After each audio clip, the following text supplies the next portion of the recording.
আসসালামু আলাইকুম সবাইকে। আশা করি সবাই অনেক ভালো আছেন। আজকে সারাদিন গুঁড়ি গুঁড়ি বৃষ্টি হইতেছে। এই বৃষ্টির মধ্যে বাইরে বের হওয়া অনেকটাই কষ্টকর একটা ব্যাপার। গ্রামের রাস্তাঘাট আরও পিছলে।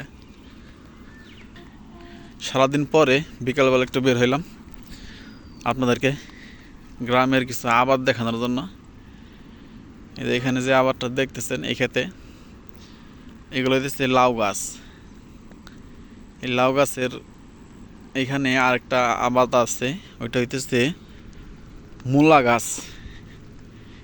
এখানটা আমি আপনাদেরকে এর আগেও দেখাইছিলাম। এখানে 3টা আবাদ করা হয়েছিল, লাউ গাছ, মূলা গাছ আর লাল শাক। তো লাল শাক তুলে বিক্রি করে ফেলছে, আর এখানে আছে লাউ গাছ আর মূলা গাছ। এই দেখেন, এটা হচ্ছে লাউ গাছ, হ্যাঁ। আর এখানে এই যে দেখেন, এটা হচ্ছে মূলা গাছ। এই যে মূলা গাছ, আর এই যে লাল শাক কয়েকটা বিচি এখানে আছে, জ্বালাইছে।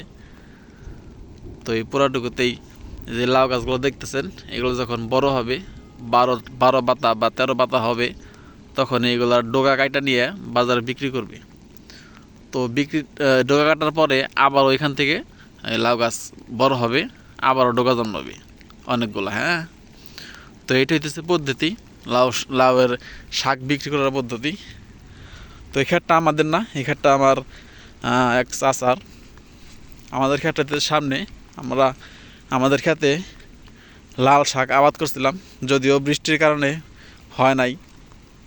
অতিরিক্ত বৃষ্টি হওয়াতে লাল শাকগুলো নষ্ট হয়ে গেছে, লাল শাক এবং মূলা গাছ। তো চলেন আপনাদেরকে ক্ষেতটা দেখাই যে কীরকম নষ্ট হয়েছে। সামনে যে ক্ষেতটা দেখতেছেন, এইটা হইতেছে আমাদের ক্ষেত। এখানে আমরা লাল শাক আর মূলা গাছ বুনছিলাম। দেখেন ক্ষেতের অবস্থা, ঘাস হইয়া একদম হয়ে গেছে, ছায়া গেছে। তো ঘাস হওয়ার মূলত কারণ হইতেছে এই ক্ষেতে লাল শাক বোনার পরে বা মূলা গাছ বোনার পরে প্রচুর পরিমাণে বৃষ্টি হয়, আর বৃষ্টিতে মূলা গাছ এবং লাল শাকগুলা জ্বালাইতে পারে নাই। তো ওইগুলো না জ্বালানোর কারণে অনেক বেশি পরিমাণে ঘাস হয়ে গেছে। তো দেখেন ক্ষেতের অবস্থা, পুরা ক্ষেতেই ঘাস, হ্যাঁ। দেখেন পুরা ক্ষেতেই ঘাস। লাল শাক আছে, আমি আপনাদেরকে দেখাই। দেখেন লাল শাক আছে মাঝে মধ্যে। তো এগুলা আস্তে আস্তে একটু একটু করে নিয়ে আমরা খাইতেছি এবং কিছু কিছু বিক্রি করতেছি, যেহেতু ফসল ওইরকমভাবে হয় নাই। যতটুকু বিক্রি করা যায় আর যতটুকু খাওয়া যায় অতটুকুই, হ্যাঁ।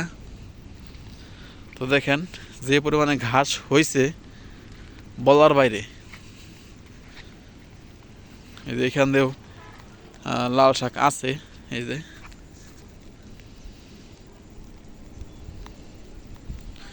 তো অতিরিক্ত বৃষ্টি হওয়ার কারণে এগুলো নষ্ট হয়ে গেছে। এখনও গুড়ি গুড়ি বৃষ্টি হইতেছে, এই ছাতা নিয়ে আসছি আমি। তো সবাইকে অসংখ্য ধন্যবাদ যারা কষ্ট করে আমার ভিডিওটা দেখলেন। সবাই ভালো থাকবেন। আসসালামু আলাইকুম ওয়া রাহমাতুল্লাহ।